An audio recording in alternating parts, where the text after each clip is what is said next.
Hello, welcome back to the channel. In this video, I explain how to claim missing payment in Instawork.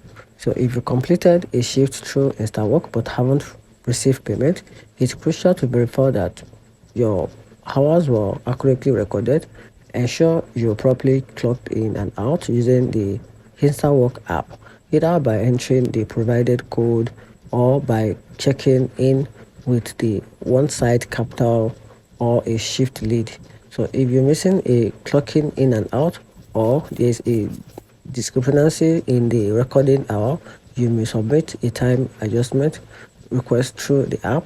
So after submission, the business partners has 3 days to refund or review and confirm the adjustment. So if they don't respond within the time frame, the adjustments will be made in your favor and you will receive an email notification once the decision is reached, and that's it.